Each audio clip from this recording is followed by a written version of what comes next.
नमस्कार दोस्तों। तो कैसे हैं आप? उम्मीद है आप सब बहुत अच्छे होंगे और आप लोगों की पढ़ाई बहुत अच्छे से चल रही होगी। आज हम उपस्थित हुए हैं हाइड्रोकार्बन में एक नए लेक्चर के साथ, जिसमें हम लोग देखेंगे नाइट्रीकरण, सल्फोनीकरण। ठीक।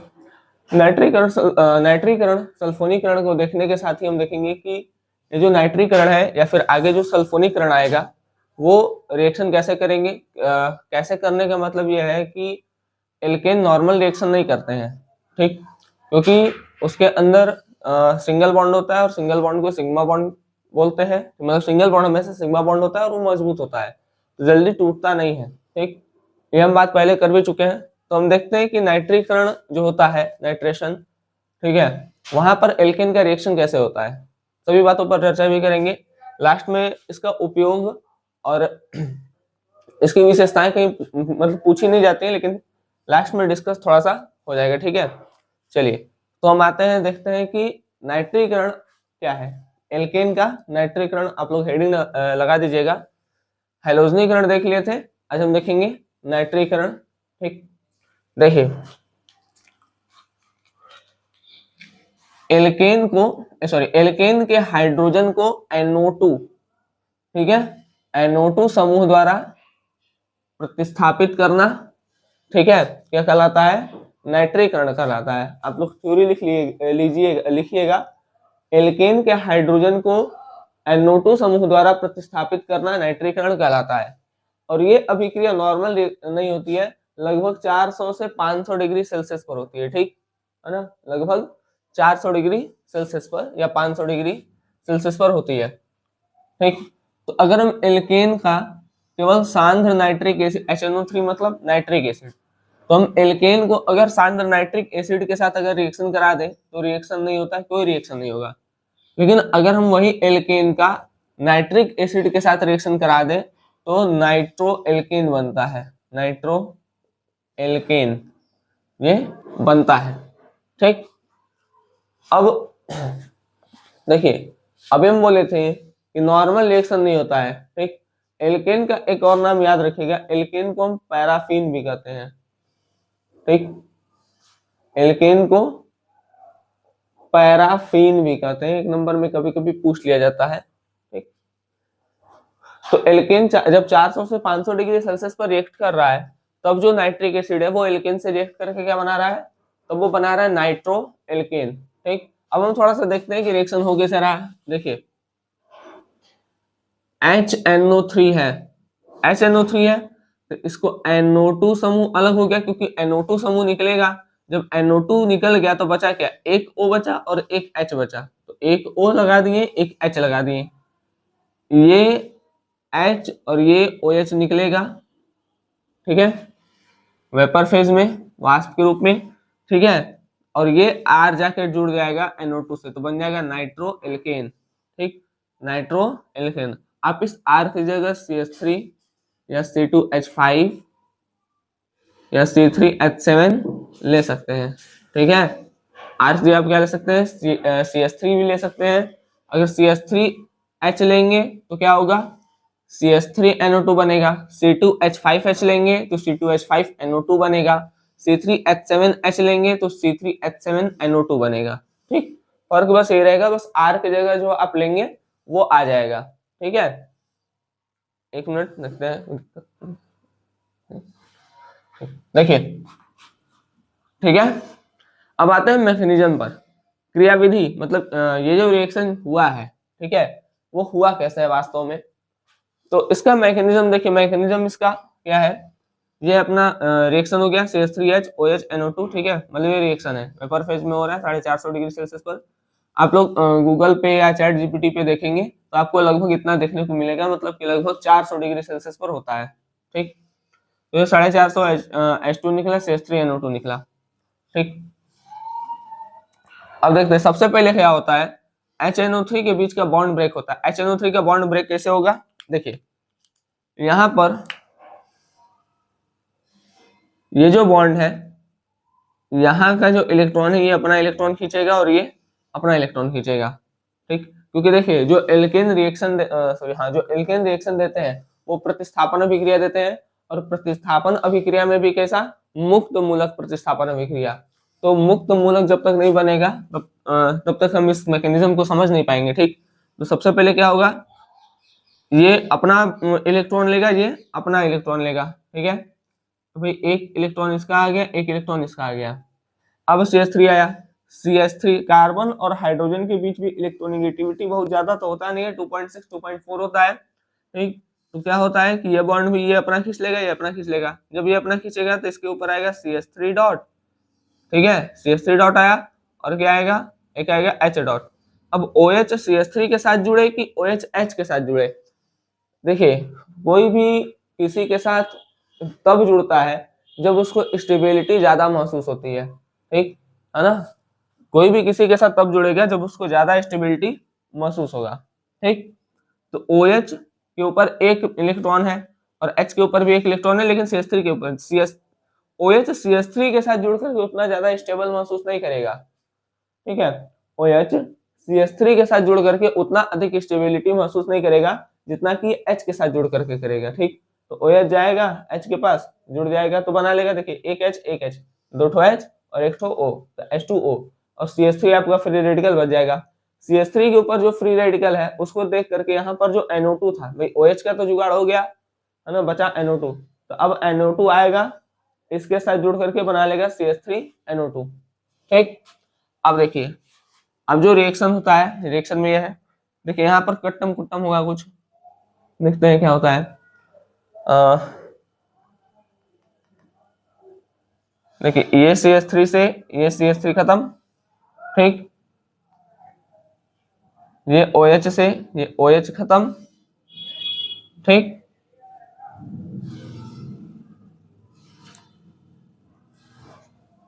और ये NO2 से ये NO2 खत्म। तो अब अगर हम पूरा देखेंगे रिएक्शन, जब तुमको क्या दिखेगा, हमको ये दिखेगा भाई इधर बचा है CH3H, देखिए इधर ये बचा है, ये खत्म, ये खत्म, ये खत्म, ये बचा है, और बचा है OHNO2। ठीक, आयरो। ठीक है, CH3H और OHNO2 ये हो गया। और क्या बचा है, और बचा है यहाँ पर CH3NO2 और है H2O प्लस H2O। ठीक, तो देखिए यही वाला रिएक्शन है। ठीक है, तो जब हम रिएक्शन देखते हैं तब बैलेंस भी है, कोई दिक्कत नहीं है। चलिए अब देखते हैं, अगर मान लीजिए ये तो सिंगल कार्बन वाला था, अब हम डबल डबल कार्बन ले लेते हैं, तब मतलब ऐसे, मतलब ये है आपका प्रोपेन।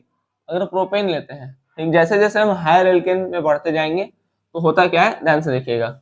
देखिए ये हमारा प्रोपेन है, ये है, यहाँ पर ये बना है। अच्छा, रिएक्शन का मैकेनिज्म समझते हैं कि हुआ कैसे होगा। देखिए ये हो गया CH3, ये हो गया CH2CH और SH एक तो लगा दे रहे हैं। ठीक है, ये CH3 और यहाँ पर है OH और ये है NO2। देखिए बॉन्ड ये ऐसे ब्रेक होगा। ठीक है, ये अपना ले लिया, ये सॉरी ऐसे लेना, देख ऐसे निकालना है ना। क्रियाविधि में सबसे पहले क्या होगा कि आपका स्टार्टिंग देखिए, यहाँ पर जो OH NO2 है, ठीक है, ये ब्रेक होगा, भाई ये अपना इलेक्ट्रॉन लेगा, ये अपना इलेक्ट्रॉन लेगा, तो OH के ऊपर डॉट प्लस NO2 के ऊपर डॉट। ठीक, अब आता है प्रोपेन। अब ये देखिए CH3CHH और यहाँ पर है CH2 और यहाँ पर भी H लगा देते हैं। अब अगर बॉन्ड ब्रेक होगा तो कहाँ ब्रेक होगा, मान लीजिए बॉन्ड यहाँ ब्रेक हुआ, मान लेते हैं बॉन्ड ये ऐसे ब्रेक हुआ, तो यहाँ पर फ्री रेडिकल आएगा, तो ये 1 डिग्री वाला होगा। यहाँ पर ब्रेक हुआ, यहाँ पर फ्री रेडिकल आया, तो ये 2 डिग्री वाला होगा। ठीक है, तो आप बताइए, जब आप पढ़े होंगे स्थायित्व क्रम, तो 1 degree greater than 2 degree greater than 3 degree, कि 3 डिग्री ग्रेटर देन 2 डिग्री फिर 1 डिग्री, आप क्रम ये पढ़े हैं ना, 3 degree greater than 2 degree greater than 1 degree.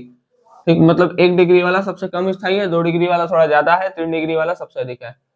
तो बॉन्ड वहां, मतलब जो OH है, ठीक है, सॉरी जो NO2 है, वो वहां पर जुड़ना चाहेगा जहां पर उसको स्टेबिलिटी ज्यादा मिले। ठीक है, तो वो कहाँ जाएगा, X पे नहीं जाएगा, वो कहाँ जाएगा, वो यहाँ पर आना चाहेगा। ठीक है, चलिए तो 2 डिग्री वाले के पास वो आएगा, मतलब बॉन्ड यहाँ पर ब्रेक नहीं होगा, बॉन्ड ब्रेक कहाँ पर होगा, बॉन्ड ब्रेक होगा यहाँ से।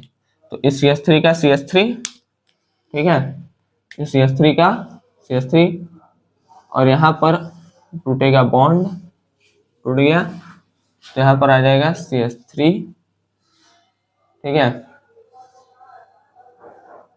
CH ऊपर डॉट, फिर CH3, और यहाँ से H निकला है तो ये OH के साथ चला जाएगा तो बन जाएगा H2O।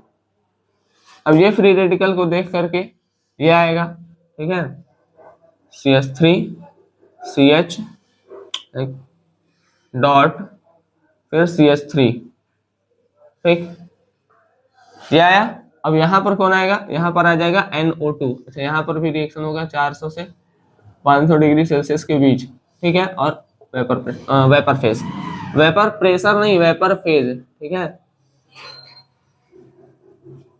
वेपर फेज, वाष्प प्रावस्था, ठीक है, वाष्प प्रावस्था, प्लस NO2, इसके ऊपर भी फ्री रेडिकल है, तो यहाँ पर आ जाएगा CH3, ये हो गया CH, यहाँ पर आ जाएगा आपका NO2, फिर आएगा यहाँ पर CH3, ठीक, ठीक है, चलिए।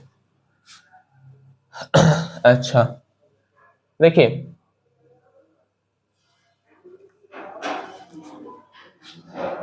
ये आपका रिएक्शन होता है, लेकिन होता क्या है कि जरूरी नहीं है कि बॉन्ड यहीं से ब्रेक करे, ठीक है। देखिए अभी इस पे आ रहे हैं हम, इसको मिटा देना थोड़ा देर के लिए। जरूरी नहीं है कि बॉन्ड यहीं से ब्रेक करे, मतलब यहां से हो सकता है बॉन्ड यहां से ब्रेक कर जाए, ठीक है। मतलब यहाँ पर ओवरऑल परसेंटेज देखते हैं तो यहाँ पर हमको लगभग 65% के आसपास प्रोडक्ट मिलता है, ठीक है, मिला जुला के। अब हम देखते हैं आगे, आगे क्या है, यह है CH3, यह है CH2 और यह है CH3।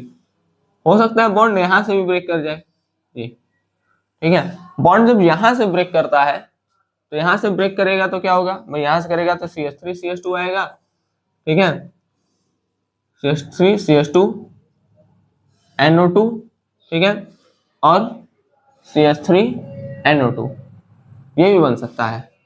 तो जरूरी नहीं है कि यहां से बॉन्ड, मतलब बॉन्ड ब्रेक करे, मतलब में आप देखेंगे तो अधिकतर जो प्रोडक्ट होता है, मतलब मेजर प्रोडक्ट जो होता है वो ये वाला बनता है, लेकिन माइनर में भी बनता है लगभग 35% तक, ठीक है, लगभग 35% तक वो भी बनेगा, ठीक है, ये 25% और ये 10%, ठीक है। तो ये भी चीजें होती हैं। तो कहने का मतलब क्या है कि यहाँ पर जरूरी नहीं कि आप बॉन्ड यहीं से ब्रेक करिए, भाई अगर आ गया मैकेनिज्म में से आता नहीं है बोर्ड एग्जाम के अंतर्गत इसका, तो इसका अगर देगा तो नॉर्मल आपको रिएक्शन दे देगा लिखने के लिए, ठीक है। लेकिन ये मैकेनिज्म जो आप लोग ध्यान रखिएगा कि नाइट्रेशन में जरूरी नहीं है कि यहीं से बॉन्ड ब्रेक हो, ब्रेक होता जरूर यहाँ से, क्योंकि हमेशा हम मेजर प्रोडक्ट दिखाते हैं, ठीक है।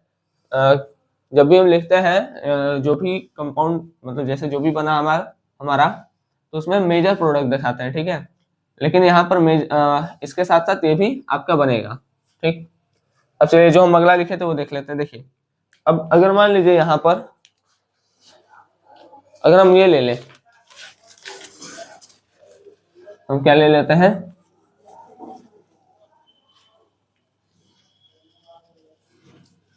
हम ये ले लेते हैं, ये क्या, देखिए CH3 CH3 CH3 CH3, ठीक है। आईपीएससी नाम देखिए इसका 1 2 3, कहीं से भी करेंगे तो वही आएगा 2,2 डाईमेथिल प्रोपेन, ठीक है, 2,2 डाईमेथिल प्रोपेन। अगर ये लेते हैं हम, तो अगर ये लेंगे और कंसंट्रेटेड HNO3 के साथ रिएक्ट कराएंगे एट हाई टेम्परेचर मतलब 400 से 500, तो यहाँ पर ना नाइट्रो एल्केन नहीं बनेगा, ठीक है। यहाँ पर तब क्या बनेगा, यहाँ पर आपका बन जाएगा कार्बोक्सिलिक एसिड CH3COOH और CO2 और H2O बाई प्रोडक्ट के रूप में बाहर निकलेगा, ठीक। तो कहने का मतलब क्या है, अच्छा देखिए ये ऐसा हुआ क्यों, HNO3 जो होता है वो प्रबल ऑक्सीकारक होता है, इस कारण से ये चीजें हुई हैं। ठीक है, ये क्या होता है, प्रबल ऑक्सीकारक होता है, इस कारण से ये चीजें हुई हैं। ठीक, तो दिक्कत। चलिए अब बात कर लेते हैं इसकी विशेषता। विशेषता इसे पूछता नहीं है, लेकिन देख लीजिए थोड़ा सा। विशेषता क्या है इसका कि भाई ये हाई टेम्परेचर पर होता है, हाई टेम्परेचर पर होता है। ठीक, पहला बात। दूसरी विशेषता क्या है कि भाई इसमें आपका नाइट्रो एल्केन बन रहा है। ठीक है, क्या बन रहा है, नाइट्रो एल्केन बन रहा है, नाइट्रो एल्केन बन रहा है। ठीक है, नाइट्रो एल्केन के साथ H2O और CO2 भी बन रहा है जब आप ये ले रहे हैं तो। ठीक है, H2O CO2 भी बन रहा है। उपयोग कहाँ होता है, तो जो ये है आपका नाइट्रो एल्केन। ठीक है, नाइट्रो एल्केन, नाइट्रो एल्केन का यूज हम ईंधन या विस्फोटक के रूप में करते हैं, ये इसका यूज है। ठीक है, चलिए तो हमारा नाइट्रीकरण वाला जो टॉपिक है वो समाप्त होता है। अब हम देखेंगे सल्फोनीकरण के विषय में। ठीक है, अब हम क्या देखेंगे, सल्फोनीकरण। इसको हम इरेज करते हैं, नोट करिए। तो अभी हम देखे थे नाइट्रीकरण, नाइट्रीकरण के बाद हमारा आता है सल्फोनीकरण। सल्फोनीकरण क्या है भाई, देखिए सल्फोनीकरण में क्या होता है कि जो एल्केन है, एल्केन को हम फ्यूमिंग सल्फ्यूरिक एसिड, देखिए यहाँ पे है ना फ्यूमिंग सल्फ्यूरिक एसिड, इसके जगह पर हम क्लोरोसल्फ्यूरिक एसिड या सल्फर डाइऑक्साइड का भी यूज कर सकते हैं। ठीक, तो फ्यूमिंग सल्फ्यूरिक एसिड का यूज करते हैं तो हमको एल्केन सल्फोनिक एसिड प्राप्त होता है। ठीक, अगर इसी H2SO4 का क्रिया SO3 के साथ करा दे, मतलब सल्फर ट्राइऑक्साइड के साथ, तो हमको ओलियम मिल जाता है, मतलब H2H2O7, H2H2O7। ठीक, देखिए रिएक्शन कैसे होता है, एल्केन की क्रिया हम किससे कराएंगे, सल्फ्यूरिक एसिड से। H2SO4 को इस तरीके से लिखा गया है OH और SO3H, तो H2SO4। ठीक, यहां से क्या होगा, ये H और ये OH निकल लेंगे, H2O निकल गया, बचा RSO3H, एल्केन सल्फोनिक एसिड। ठीक है, देखिए सल्फोनीकरण मतलब सल्फोनेशन में क्या होता है कि जो कार्बन होता है वो कार्बन 6 या 6 से ज्यादा होना चाहिए, तब सल्फोनीकरण कर सकते हैं। एल्केन का सल्फोनीकरण तभी पॉसिबल है जब एल्केन के पास 6 या 6 से ज्यादा कार्बन हो, उससे कम कार्बन पे नहीं होगा। एक एक्सेप्शन है केवल, कौन सा एक्सेप्शन है, आइसोब्यूटेन। ठीक है, मतलब 2 मेथाइल 2 1 2 3 2 नंबर पे मेथिल ग्रुप है तो 2 मेथाइल प्रोपेन। ठीक है, ये केवल रिएक्शन शो कर सकता है। ठीक है, देखिए 1 2 3 4 6 से कम कार्बन है, लेकिन ये शो कर देगा एक्सेप्शनली। ठीक है, अपवाद स्वरूप, अपवाद स्वरूप, अपवाद स्वरूप यही रिएक्शन शो करेगा, इसके अलावा कोई भी रिएक्शन शो नहीं करेगा। अगर वो 6 कार्बन से कम है तो, 6 या 6 से ज्यादा होगा तब वो सल्फोनीकरण शो कर देगा। ठीक है, यहाँ पर तो प्रबल सल्फोनिक एजेंट, मतलब ये जो है ये सब प्रबल सल्फोनिक एजेंट है। ठीक है, फ्यूमिंग सल्फ्यूरिक एसिड या क्लोरोसल्फोनिक एसिड या ट्राइसल्फर ऑक्साइड, तो ये होता है यहाँ से H2 निकलता है, R जाके जुड़ जाता है। अब देखिए यहाँ पर 1 2 3 4 5 6 कार्बन ले लिए। ठीक है, यहाँ पर कुछ लिखा नहीं तो हम लिख देते हैं एन हेक्सेन, एन 6 कार्बन है तो हेक्स, सिंगल बॉन्ड है तो एन, तो एन हेक्सेन हो गया। इसका क्रिया फ्यूमिंग सल्फ्यूरिक एसिड के साथ, फ्यूमिंग